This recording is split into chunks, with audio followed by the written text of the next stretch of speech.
건설 원가만 봤을 때는 예를 들어서 뭐 서울이 아닌 인근의 뭐 경기도에서 평당 1,000만 원이면은 그 토지하고 네. 건설에 대한 원가가 충분히 나온다고 그래요. 그래서 건설하는 원가를 낮추자는 것이 아니라 그 건설 원가와 판매 가격의 그 차이를 공공임대에서 조절을 해가지고 낮추겠다는 것입니다. 그래서 뭐 퀄리티가 낮아진다 이런 것은 아닌 것 같고요.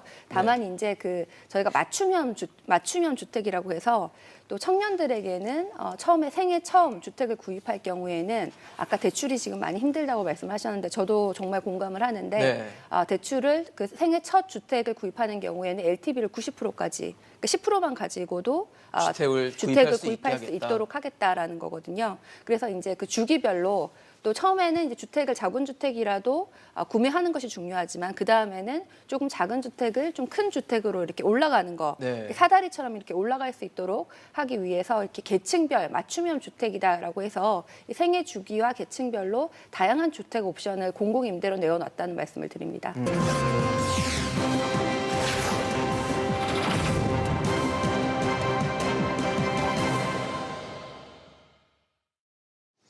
해법을 찾는 토론 이슈엔 직설 시작하겠습니다. 대선이 가까워질수록 후보들의 발걸음도 빨라지고 있습니다. 더불어민주당 이재명 후보는 친정인 경기도를 돌면서 수도권 표심 잡기에 나섰고 국민의힘 윤석열 후보는 외교 안보 정책 청사진을 내놨습니다. 이제 40여일 앞으로 다가온 대선 관련 소식 지금부터 하나씩 짚어보겠습니다.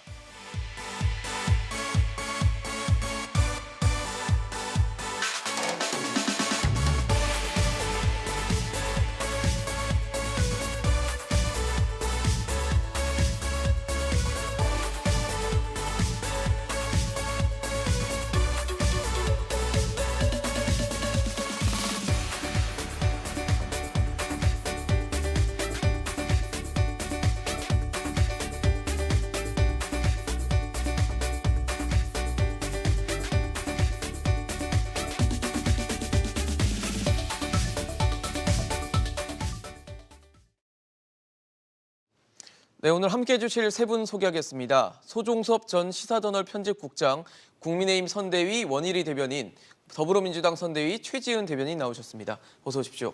안녕하세요. 네, 아무래도 대선이 이제 40여일 앞으로 다가온 상황에서 후보들도 각종 공약을 쏟아내고 있습니다. 민주당 이재명 후보의 공약부터 좀 체크를 해보려고 하는데요. 최근에 눈에 띄는 공약 중에 하나가 부동산 공약인데 기존에 한 250만 호로 알려졌던 것과 달리 311만 호로 공급 확대 공약을 내놨고요. 여기에 GTX 신규 노선 추가, 또 일기 신도시 재건축 규제 완화 등을 내놓으면서 부동산 공약에 속도를 내고 있는 상황입니다. 뭐 아무래도 가장 중요한 건 공약이 빌공짜가 아니어야지 않겠습니까? 임기 내에 과연 실현 가능성이 있는지 이 부분에 대해서 체크가 중요할 것 같은데 어떻게 좀 보셨습니까? 워낙 이제 그동안의 어떤 이 부동산 부분에 대해서 공급이 안 되고 있다. 그것이 이제 부동산 전체적으로 가격이 상승한 주된 원인이다라는 부분에는 뭐 여야 후보가 진단을 같이 하는 것 같습니다. 네. 그래서 기존까지는 이제 250만 호 공급을 이렇게 했었는데 이번에 이제 이재명 후보가 그걸 더 늘려서 311만 호까지 공급을 하겠다 이렇게 네. 이제 얘기를 했죠. 예. 근데 이런 부분에 대해서 결국 이제 얼마나 실현 가능성이 있느냐, 부지를 잘 마련할 수 있느냐, 또 그에 맞는 예산을 어떻게 마련할 수 있느냐, 뭐 이런 부분이 이제 관건일 것으로 보이는데 네. 일단 이재명 후보는 수도권에서 258만 호를 공급하겠다라고 거의 윤석열 후보가 130만 호니까 거의 2배 정도를 수도권에 공급하겠다라고 얘기를 하고 있습니다. 예. 기존에 이제 쭉 우리가 공급되는 물량 보면 1년에 한 50만 호 정도 공급이 됐었거든요. 보통, 네. 네, 그러니까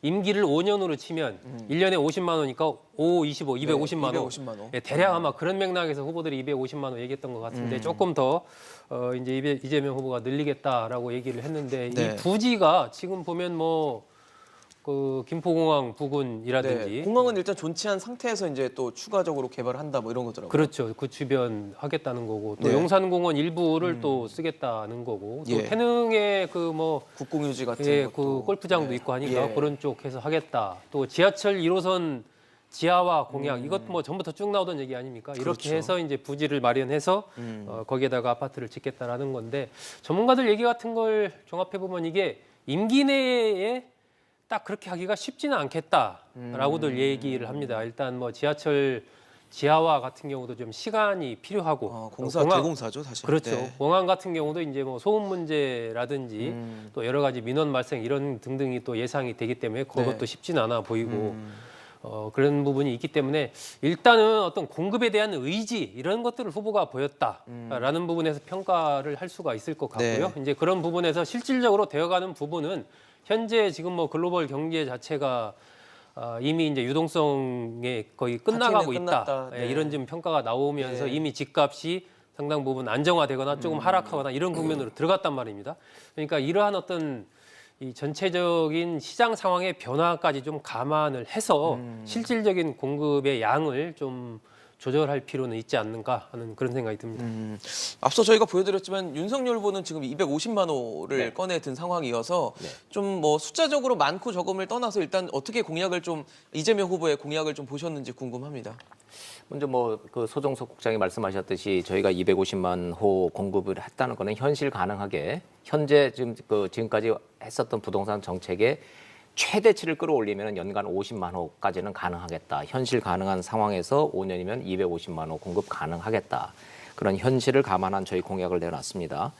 그 이재명 후보의 그 공약을 봤더니 뭐 311만 호로 갑자기 좀 늘었던데 네. 저희가 보니까 8월달 경선 과정에서는 이재명 후보의 공약이 250만 호 공급으로 돼 있었어요. 예. 갑자기 몇 달 만에 61만 호가 늘어났는데 네. 과거에 어느 분이 말씀하셨듯이 집이라는 걸 뭐 빵 찍듯이 뭐 공급하겠다는 건지 잘 이해가 되지 않습니다. 어찌 됐든 뭐 311만 호 건설되면 좋기는 하겠죠.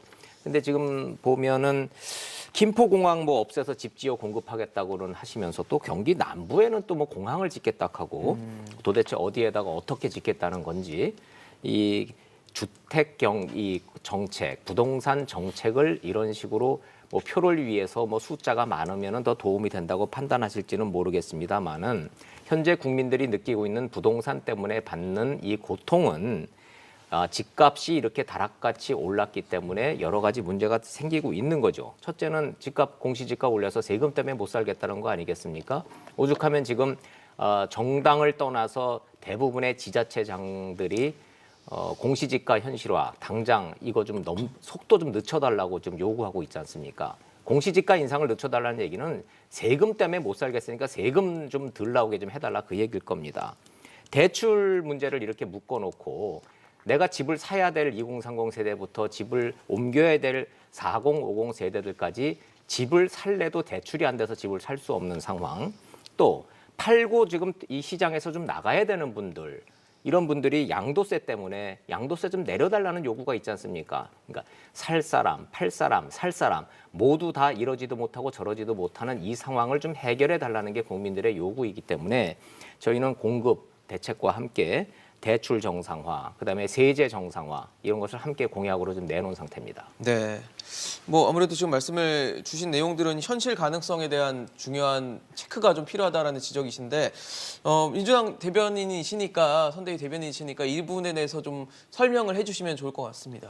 네, 충분히 뭐 우려하시는 것도 이해가 되는데요. 말씀하신 것처럼 문재인 정부에서 저희가 정책 실패라고 저희가 좀 뼈아프게 반성하고 있는 부분이 부동산을 너무 수요 측면에서만 잡으려고 했다는 것입니다.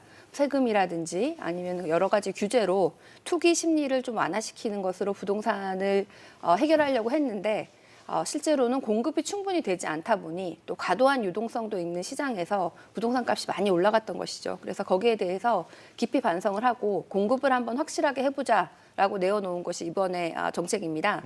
그래서 수요 중심에서 공급 측면으로 옮겨가지만 네. 또 수요를 그렇다고 안 하는 것은 아니고요. 수요 측면에서는 오히려 다양한 패키지를 준비를 하고 있습니다.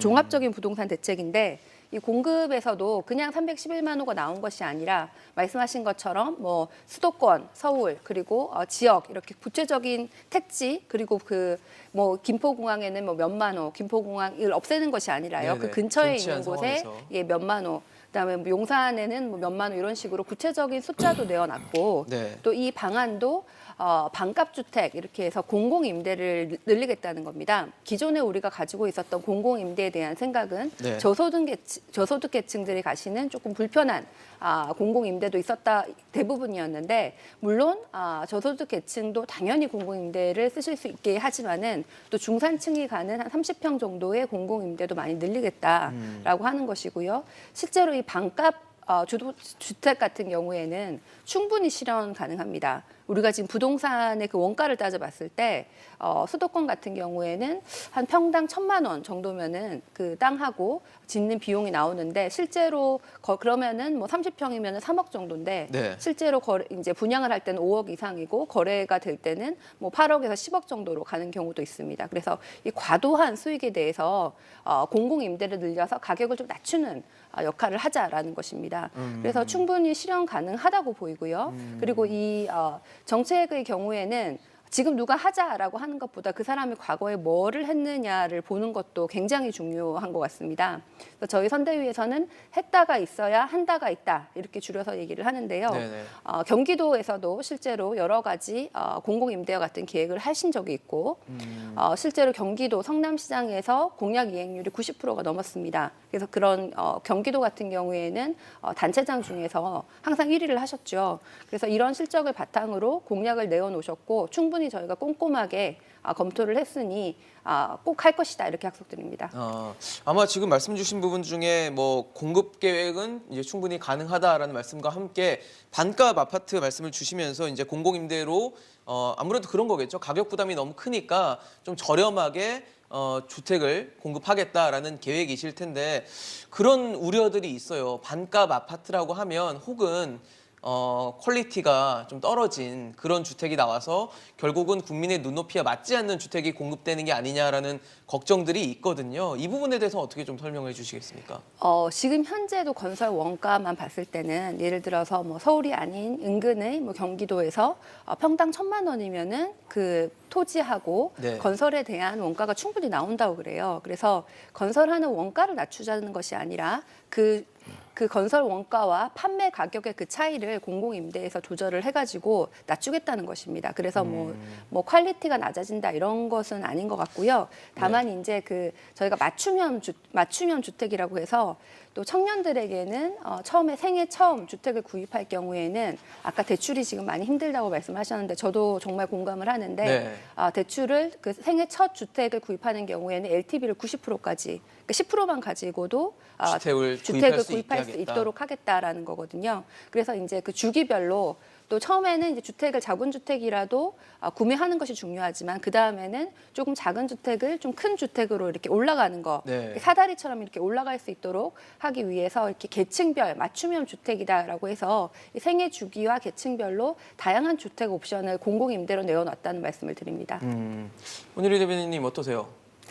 뭐 최지연 대변인 말씀을 듣고 보니까 뭐 뒤늦었지만 좀 환영합니다. 기본적으로 이재명 후보와 민주당이 이 부동산 문제의 근본적인 진단부터 완전히 바뀌었기 때문에 이 부동산 폭등이 투기 세력들의 일부 탐욕 때문이라고 했었던 문재인 정권과 이재명 후보의 시각이 이제는 공급 확대와 맞춤형으로 가야 된다라는 그런 방향 전환에 대해서는 기본적으로 환영합니다. 국민의 한 사람으로서 문제를 정확하게 진단을 해야 이제 해법이 나오는 것인데 이재명 후보가 지금까지 부동산 문제에 가졌었던 기본적인 시각이 바뀌었다는 뜻으로 이해하고 환영을 합니다. 근데 반값 아파트도 좋고 공공임대도 좋고 다 좋은데 부동산 문제에 대해서 문재인 정부의 부동산 정책은 실패했음을 인정하지 않을 수 없다라는 이재명 후보의 말만 놓고 보면 과연 이재명 이런 생각은 좀 듭니다. 문재인 정부의 부동산 정책 실패를 논하기에 앞서서 국민들이 좀 짚고 넘어가고자 하는 문제가 좀 하나 있는 겁니다. 부동산 정책. 이재명 성남시장 시절에 일어났던 그 대장동 문제. 이게 대장동 문제를 해결했었던 이 대장동 문제를 야기시켰던 이재명 시 당시 시장의 정책을 놓고 보면 과연 문재인 정부의 부동산 정책 실패가 더 큰 것인가? 이재명 당시 시장의 부동산 정책이 더 큰 것인가? 이건 좀 짚어볼 필요가 좀 있다고 봅니다. 왜냐하면 반값 아파트 임대 공급 뭐 확대 이게 전부 다 물거품이 된 것을 지금 현실로 좀 보고 있다라는 거죠. 이 대장동 사건의 설계자이자 최종 인허가권자는 이재명 당시 시장이었었는데 피해자가 많이 양산이 됐죠. 첫째는 땅값을 헐값에 수용당한 원주민들이 1차 피해자이시고 싸게 네. 뭐 공급해준다 그러더니 싸기는커녕 뭐 그냥 제값 내고 들어와서 이게 어떤 수익 구조인지도 모른 채 들어왔었던 입주민들이 2차 피해자 이것이고 화천대유라고 하는 이재명 시장의 측근들이 심어놓는 이런 황당무계한 설계에 의해서 조 단위의 부당 이득이 챙겼는데 그 돈이 지금 어디로 갔는지도 모르는 이런 상황. 이 부동산 정책의 원인 제공자인 이재명 후보가 문재인 정부의 부동산 정책이 실패했음을 인정한다? 이제는 바로잡아서 제대로 될 것인가?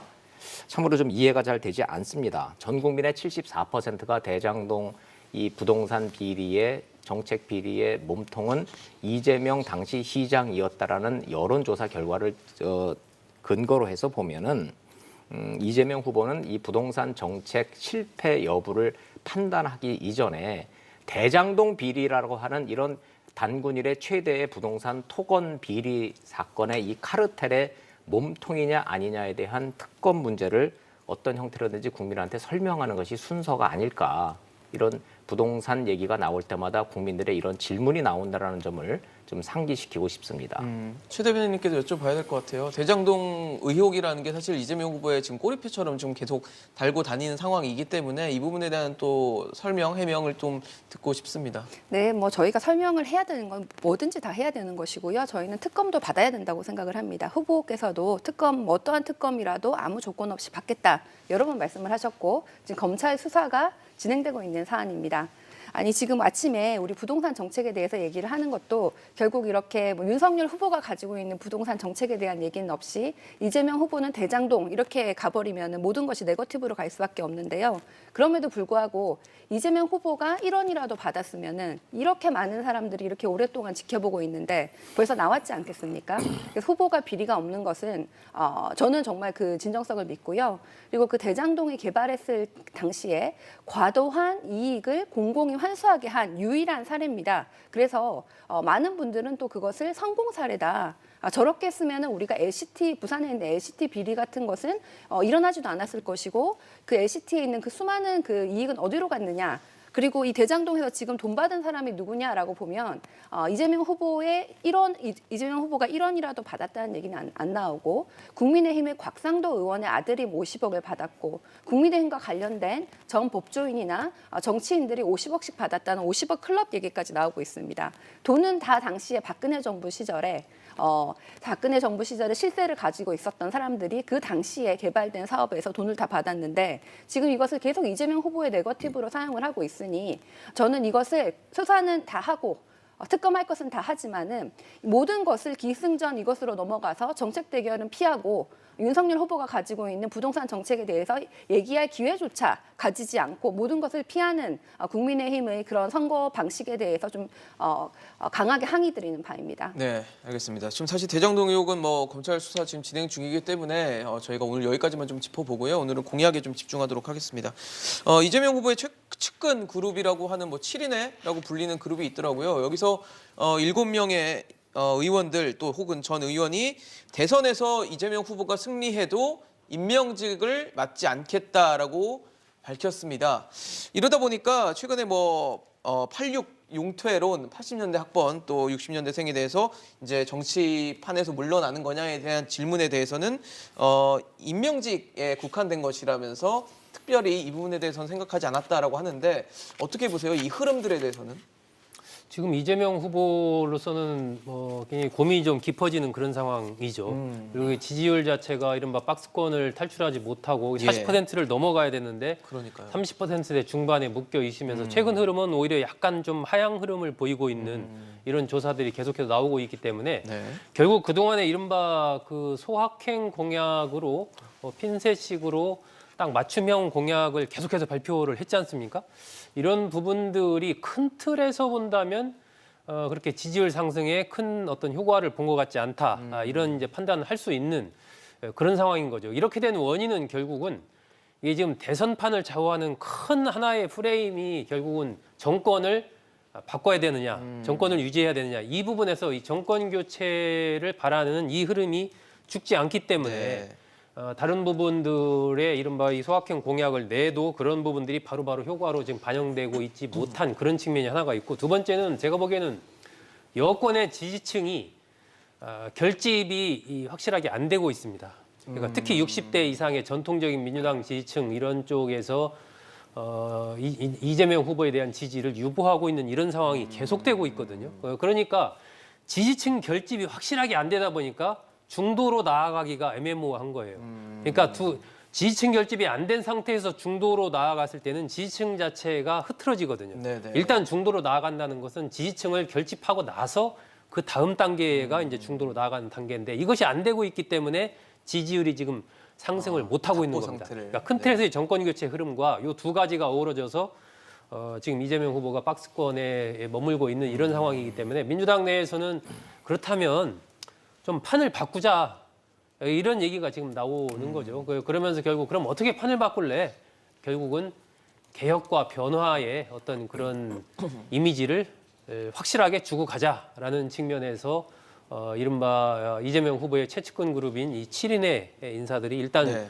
뭐 이재명 후보가 집권할 경우 우리는 임명직이 안 나가겠다라고 네. 이제 선언을 했고 김종민 의원 같은 경우 이제 586 이른바 용태론 네. 이런 얘기까지 하고 있는데 결국 이런 부분들이 이제 새로운 변화를 주기 위해서는 공간이 필요하고 그러면 기존의 가장 큰 여권 내 기득권 그룹은 586 그룹이고 586 그룹이 용퇴를 함으로써 그 공간이 생기고 그 공간에 새로운 어떤 정치개혁적인 아젠다를 강하게 들고 가자 그런 부분들이 이제 얘기가 나오고 있는 것이고 뭐 그 맥락에서 이제 뭐 청와대 정부가 아니라 이 내각 중심의 정부 이런 부분을 확실하게 가져가자 그리고 기득권을 우리가 내려놓는 모습을 보이자 이런 부분들 이것은 전체적으로 어쨌든 지지율 박스권을 탈출하기 위한 여권 내의 다양한 지금 백가쟁명식의 그런 논의들이 네. 나오고 있는 것 중에 하나로 하나다. 이 586 부분이 거론이 되고 있는 것이고 일정한 흐름으로 가시화될 수도 저는 있다라고 봅니다. 흐름이 될 수도 있다. 네.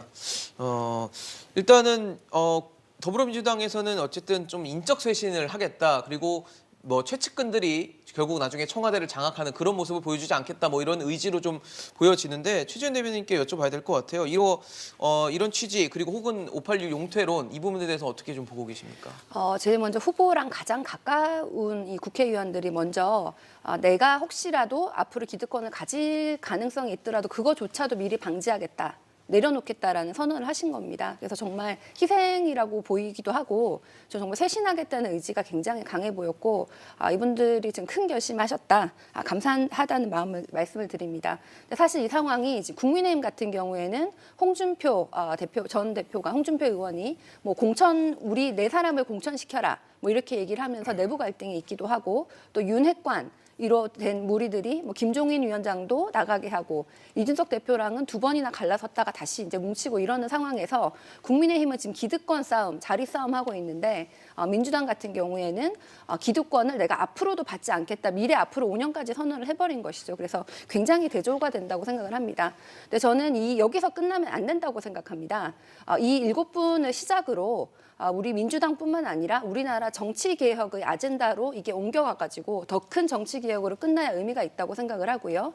지금 막 얘기가 나오고 있는 386, 586 용태론이라든지 그리고 국회의원 3선 연임을 우리가 그 이상을 계속 하는 것이 옳으냐 아니면은 3선 연임까지 제한을 둬야 되느냐 이런 논의들이 지금 시작되고 있는데 이런 논의들에 대해서도 좀 구체적인 결론이 나와서 정당 개혁이 아니라 정치 개혁안에 대해서 우리가 어느 정도 얘기를 내놓는 것이 정말 필요한 때라고 생각을 합니다. 이재명 후보도 그렇고 윤석열 후보도 그렇고 기존의 정치 문법으로 탄생한 후보들이 아닙니다. 네. 그래서 이재명 후보 같은 경우에는 민주당의 소위 말하는 주류 정치인도 아닙니다. 그래서 가장 개혁을 하실 수 있는 후보들이고 지금이 그 적기가 아닌가라고 생각이 듭니다. 국민의힘 어떻게 보고 계십니까? 뭐 상대당 내부에서 벌어지고 있는 일인데 저 선대위 대변인 신분인 뭐 제가 공식적으로 뭐 거론드린 드릴 말씀은 없습니다. 다만 이제 개인적으로 정치권을 좀 이렇게 가까이서 지켜보고 이제 몸담고 있는 입장에서 이런 생각은 좀 해봅니다. 지금 최지은 대변인께서 문제의 7인회가 네. 이재명 후보와 가까운 사이인 의원들인 모양이죠.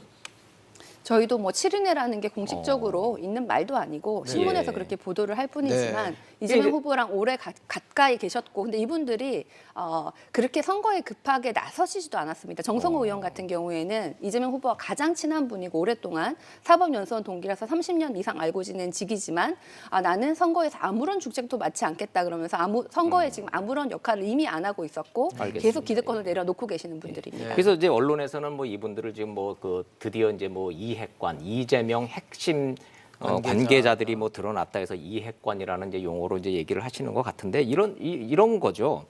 아니 이 7인의 면면들을 이렇게 보니까 민주당의 인품이 훌륭한 분들이 참 많은데 우리 뭐 최지은 대변인처럼 이렇게 좀 훌륭한 분들을 좀 옆에다 좀 측근으로 두고 7인회다 그러면은 국민들이 고개를 끄덕일 텐데 그 면면들을 보면은 아휴 왜 이재명 후보 옆에 측근들이라고 하는 그 이른바 이핵관 면면들이 왜 저런 분들이었나 이런 말씀들을 많이들 하세요.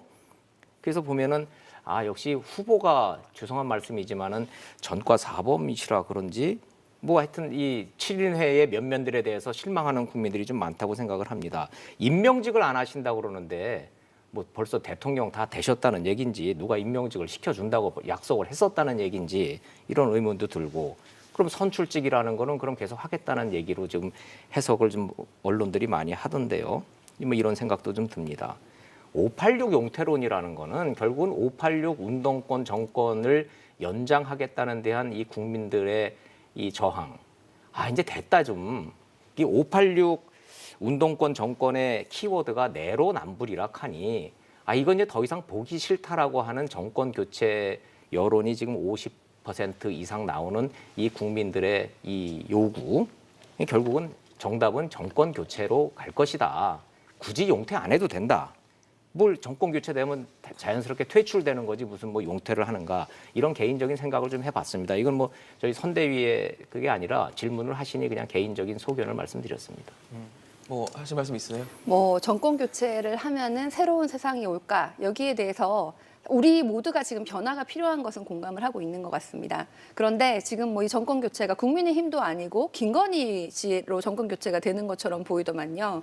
뭐 이재명 후보 옆에 있는 7분에 대해서 지금 비판을 하시는데 건진 법사나 그런 분들이 선대위에 주로 활동을 하고 있고 김건희 씨가 보면은 여러 녹취록의 내용을 봐도 내가 정권을 잡으면 뭐 내가 후보라서 이런 발언을 보면은 국민의힘은 지금 하수인이고 김건희 씨가 정말 후보 뒤에 있는 상황 실세 최순실 2가 아닌가 이런 생각들이 드는데 도대체 국민들한테 어떤 변화를 구체적으로 제안을 하시면서 우리가 되면은 586 용태론보다 더 큰 변화를 주겠다라는 말씀을 하시는지 그 구체안이 뭔지 도대체 김건희 씨가 가지고 있는 그 생각과 국민의힘의 그 전통 보수가 가지고 있는 생각 중에서 공통된 부분은 도대체 무엇이길래 이 사람으로 정권 교체를 하면은 세상이 바뀐다, 좋아진다라고 그렇게 확신에 차서 얘기하시는지 묻고 싶습니다. 네, 지금 말씀을 이제 국민의힘 윤석열 후보 말씀을 주셨기 때문에 윤석열 후보의 아내 김건희 씨 얘기를 해준 거죠. 최근에 이 녹취록 관련 논란이 계속되고 있는 상황인데. 우선 소 국장님한테 여쭤보고 싶어요. 지금 녹취록 얘기 뭐 보셨잖아요. 언론을 통해서 또 접하셨을 텐데 뭐 그런 내용이 있잖아요. 홍준표 의원, 유승민 전 의원이 뭐 구술했다라는 취지로 발언한 것에 대해서 일단 윤석열 후보는 사과를 했는데 이러다 보니까 결국 이제 국민의힘의 원팀 기조나 분위기가 뭐 물 건너가는 거 아니냐 이런 얘기도 있거든요. 어떻게 좀 보셨어요? 최근 뭐 드러난 현상만 봤을 때는 그렇게 볼 수 있는 부분들이 있죠. 일단 뭐 윤석열 후보와 홍준표 의원이 만나고 나서 오히려 상황이 좋아진 것이 아니고 그때부터 균열 뭐 이런 그렇습니다. 것들이 권영세 있는 게 선대본부장이 아니냐라는. 일종의 이제 뭐 네. 구태로 이제 홍 의원을 표현을 하고 또 홍 의원이 거기에 대해서 강력하게 또 맞받아치고 이러면서 사이가 더 멀어지고 그러면서 홍준표 의원이 엊그제 그 최진석 그 안철수 후보의 또 돕는 최 교수를 만났단 말이에요. 이런 여러 가지 흐름들, 일련의 흐름들을 보면은 네. 윤석열 후보와 홍준표 의원의 사이가 오히려 더 멀어졌다라고 볼 수도 있는데 저는 뭐 아직 그 최종 판단을 내리기는 좀 이르다라고 생각을 하고요.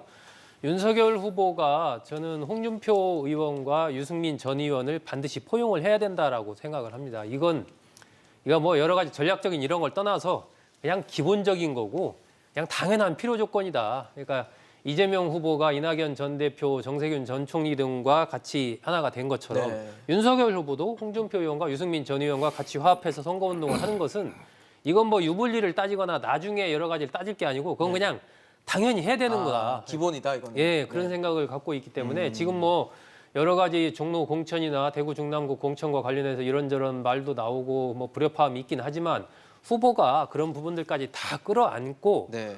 홍 의원과 유승민 전 의원을 와 화합하는 그런 모습을 보이는 것. 그것이 이제 국민들이 보기에도 어쨌든 그 당의 후보로서의 리더십이거든요. 그렇죠. 예, 포용력이고. 그렇습니다. 그 네. 기본적인 그런 부분을 보여야 예를 들면 다른 당과의 협치라든지 이런 부분이 나중에라도 가능한 거지. 당 내에 그런 부분들을 해결을 못하면서 뭐 다른 정치 세력과의 어떤 협치를 이야기한다는 것들도 좀 말이 좀 문제가 있는 것 같고 그렇기 때문에 저는 뭐 윤 후보가 조금 더 공을 들여서 홍 의원과 유승민 전 의원과 반드시 좀 그런 화합하는 모양을 만들 필요가 있다라고 봅니다. 어떠세요, 원희리 대변인? 네. 그 지금 뭐 외부에서는 균열 아니냐, 뭐 원팀은 좀 물 건너간 거 아니냐 이런 시각들도 있거든요. 아이 뭐 저 홍준표 의원이나 뭐 유승민 전 의원이 어디 가겠어요? 어디 안 갔습니다. 뭐 당내에 있는 거고. 네. 3월 9일 날 대통령 선거와 함께 5군데의 재보궐 선거가 치러지는데 윤석열 후보도 그렇고 이재명 후보도 그렇고 이게 러닝메이트 개념입니다. 이 5군데의 특히 종로, 대구 이런 데는 네네. 이 후보의 정체성과 이 국민들에 대한 정권 교체에 대한 이제 같은 얼굴로 뛰는 러닝메이트 개념이기 때문에 네. 재보궐 선거에 대한 공천 얘기를 이거 안 나오는 게 오히려 더 이상한 거죠. 이거는 얘기는 당연히 나와야 될 문제인 네. 건데 그거를 가지고 어떤 이견이 있다, 뭐 충분히 있을 수 있는 이견인 것이고 그것 때문에 원팀이 깨졌다라고 하는 주장에는 지적에는 동의하지는 않습니다. 다만. 지금까지 이제 계속 그 국민의힘 선대위가 국민들로부터 계속 질타를 받아왔던 왜 이렇게 혼란을 겪느냐, 혼선을 겪느냐 네. 메시지가 좀 일관된 게 없지 않느냐라고 하는 그런 국민들의 지적은 그거는 저희가 겸허하게 받아들이고 있습니다. 홍준표 의원 뭐 어디 가실 거 아니고 저희가 계속 저 두 분 사이가 뭐 그렇게 나쁜 상황인데 언제든지 전화가 가능한 사이니까 해결 가능한 문제라는 걸로 저 국민 여러분들 걱정하지 않으시도록 저희가 노력을 잘 하겠습니다말로 가름을 하겠습니다. 네. 다만 이제 이런 말씀을 좀 드려요. 이제 민주당에서도 뭐 김건희 대표 뭐 녹취를 해가지고 홍준표 뭐 유승민 그리고 후보의 사이를 뭐 이렇게 자꾸 이제 알려놓으려고 하는 이른바 무속 프레임이라는 것이 무엇을 의미하는지 국민 여러분들이 더 잘 아실 테니까 거기에 대해서는 더 설명드리지 않도록 하겠습니다. 다만 저는 개인적으로 민주당 의원님들 요새 만나면 그런 얘기해요. 대선판에 이제 며칠 안 남았으니까 그냥 후보 공격하라고 차라리 후보를 공격하라고. 그 배우자 공격해봐야 그 별 실익도 없는 것 같은데 차라리 우리 윤석열 후보를 공격해라 이겁니다. 뭐 별로 공격할 게 없으니까 무속 프레임이라고 하는 황당무계한 프레임을 갖서 자꾸 씌우려고 드는데 별로 그렇게 국민들이 역시 우리 국민들이 현명하셔서 이렇게 믿어주시지 않는 게 저희는 너무나 감사할 따름입니다. 민주당에서도 이 사안들 보고 계셨을 거고 언론을 통해서도 접하셨을 거라 생각하는데 어떻게 좀 보셨어요? 뭐 원팀이 되기는 쉽지 않아 보입니다. 지금 뭐 김종인 위원장 같은 경우에는 겨우 모셔와놓고 또 다시 나가셨잖아요. 네네. 그리고 지금 뭐 국민의힘에서 윤석열 후보가 뭐 당을 장악은커녕 선대위 장악도 잘 못하고 있고 여러 가지 내분이 있는 모습으로 보이는데 뭐 남의 당 얘기이기 때문에 뭐 원팀을 하는 좋은 모습을 좀 국민들에게 보여드려야 되지 않나라고 이렇게 생각을 하고요. 다만 한 가지 말씀드리고 싶은 것은 마치 뭐 민주당이 녹취를 해서 무속 프레임을 씌운다 이렇게 얘기를 하셨는데 녹취는 민주당도 모르고 있었고 그 당시에 어떤 기자분이 녹취를 해가지고 방송사에 준 것입니다. 그래서 민주당은 사실 거기에 대해서 특별한 입장도 많이 내놓지 않았습니다. 왜 민주당이 이런 큰 사안에 조용하냐라고까지 얘기를 하시는데 우리는 너무 그렇게 배우자 뭐 비방이라든지 이런 네거티브로 선거가 혼탁해지지 않고 정책 선거를 하기 위해서 오히려 조용히 있는 것입니다. 그래서 이걸 마치 민주당이 한 것처럼 하는 것은 부적절한 발언이시고요. 다만 우리가 후보자에 대해서 얼마만큼 검증을 해야 될 것이냐라는 것에 대해서는 뭐 김건희 씨의 사생활에 대해서는 저는 관심도 없고 말을 하고 싶지 않습니다. 그런데 뭐 이분이 비리 의혹에 걸려 있는데 그 비리 의혹이 남편의 그런 권력과 관련돼서 어느 정도 특혜를 받았다 이렇게 되면 그것이 바로 후보 검증인 것이죠. 그래서 뭐 주가 조작도 그렇고 양평 땅의 그런 의혹 그 장모의 그 양평 땅에 대해서 뭐 특혜 개발 의혹 이런 것들은 다 우리가 좀 검찰에서 제대로 조사를 해야 되는데 여기에 대해서 우리가 조금 더 면밀하게 봐야 되지 않나 윤석열 후보가 뭐 부산은행에 부산저축은행에 네. 대출 심사해주면서 거기만 대해서도 이제 그 검찰 수사에서 빼준 것과 여러 가지 의혹에 대해서 왜 우리가 충분히 더 해야 되는데 이거 민주당 보고 더 하라고 지금 자책을 꾸짖어 주시는 것 같습니다. 열심히 하도록 하겠습니다. 네. 감사합니다. 그 말씀해 주셨으니까 이게 뭐 처가하고 이제 부인에 대한 의혹 제기는 뭐 시종일관 계속 좀 하겠다는 말씀으로 이해가 좀 됩니다. 근데 한 가지 좀 질문을 좀 드리고 싶은 것이 저희가 왜 자꾸 후보 본인에 대해서 차라리 공격을 하라고 말씀을 드리냐면 윤석열 후보에 대한 검증은 계속 하셔야죠. 그거는 검찰총장 시절에 인사청문회를 통해서도 좀 해왔고 경선 과정을 통해서도 계속되고 있고 지금도 계속되고 있는 게 후보 검증입니다. 거기에 대해서 뭐 특별히 지금 하실 게 없으니까 자꾸 부인과 처가를 들고 나가는 거는 이제 국민들이 다 아시는 내용이라는 얘기를 말씀을 드리는 거고 저희가 지금 후보 검증하는 데 있어서의 국민들이 지적하시는 이재명 후보의 검증에 대한 인격과 관련된 욕설 부분은 제가 좀 궁금하기는 해요. 예를 들어서 최지은 대변인 같은 경우에 그 욕설 한번 들어는 보셨습니까?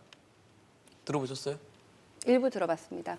근데 그 듣고 들으시고도 그 지지가 되거나 보호가 됩니까?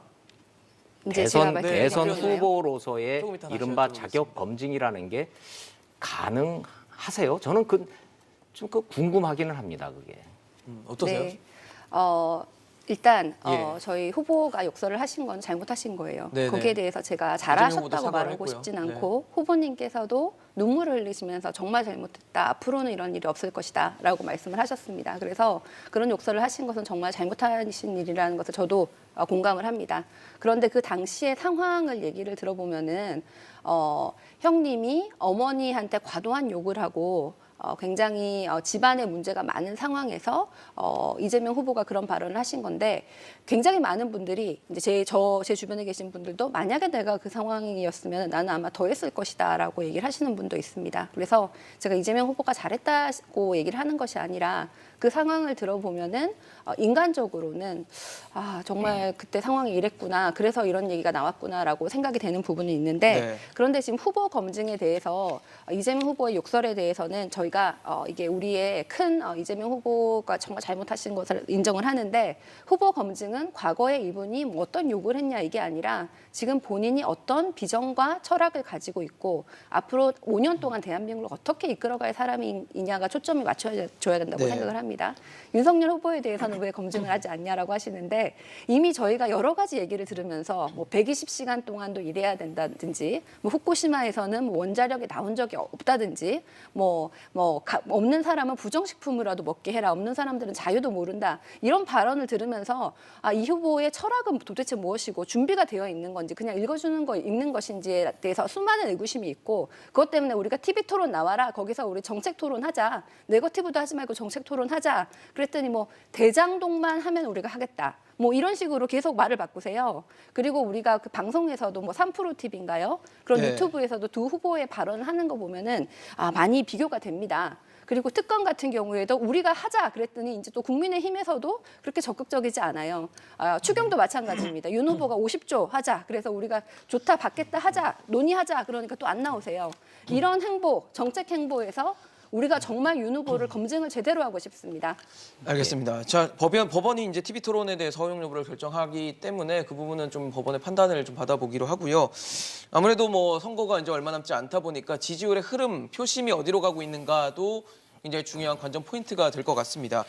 소국장님 어떠세요? 최근에 사실 윤석열 후보에서 좀 이탈된 뭐 표심, 민심들이 이제 안철수 후보로 간 게 아니냐라는 어떤 숫자들, 뭐 이런 조사들 결과가 나오면서 뭐 그 부분에 대해서도 이제 고무적이라는 반응들도 있었는데 최근 들어서는 또 다시 윤석열 후보의 지지율이 좀 올라오면서 안철수 후보의 지지율은 좀 답보 상태 혹은 떨어지는 뭐 그런 모습들도 좀 보이고 있어서 좀 어떻게 좀 판세를 보고 계신지 궁금합니다. 제가 애초에 생각했던 것보다는 안철수 후보의 지지율이 많이 떨어지지는 않고 있어요.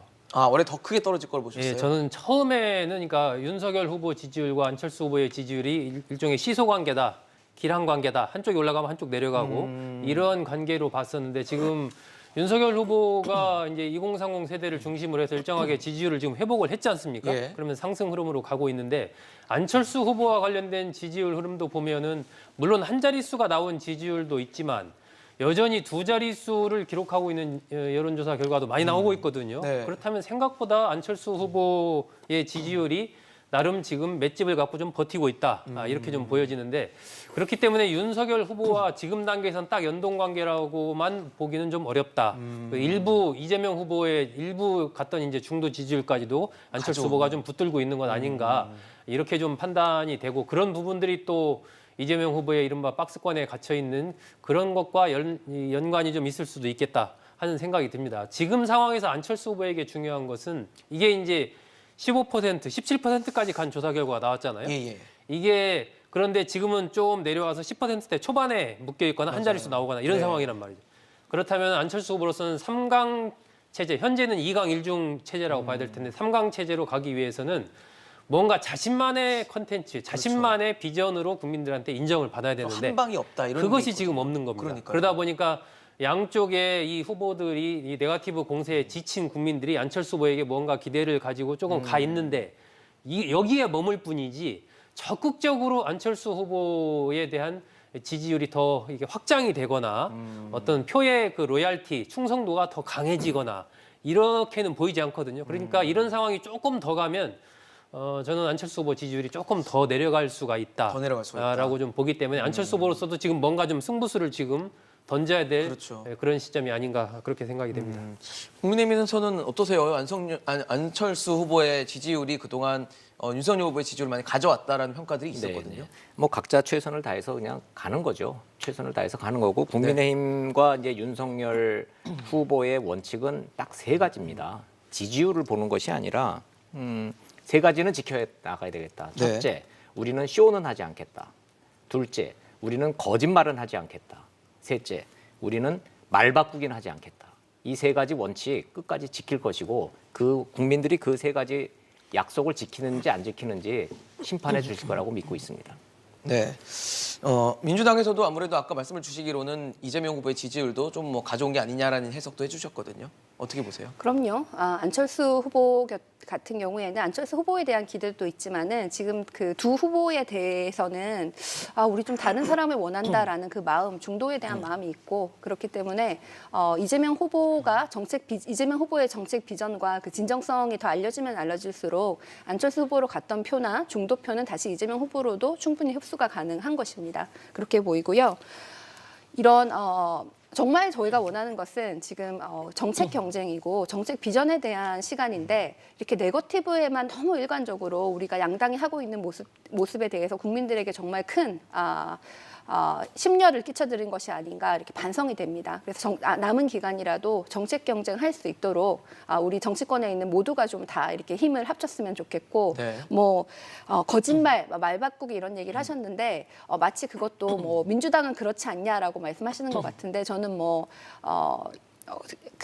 윤석열 후보 같은 경우에 김건희 씨의 도이치모터스 주가 조작에 관련된 통장 계좌 같은 경우에도 뭐 돈 번 게 없이 뭐 돈 잃고만 나왔다 그랬는데 돈을 번 것으로 지금 보이고 그런 계좌 공개라든지 아니면은 뭐 그 장모와 관련된 그런 장모가 지금 구속되어 있지 않습니까? 그 처가 비리가 좀 더 투명하게 나와서 과연 이 사람들이 정권을 잡았을 때 주변 사람들 때문에 비리에 뭐 의혹이 있지 않을까 이런 것까지도 투명하게 해줘야 된다고 생각을 하고요.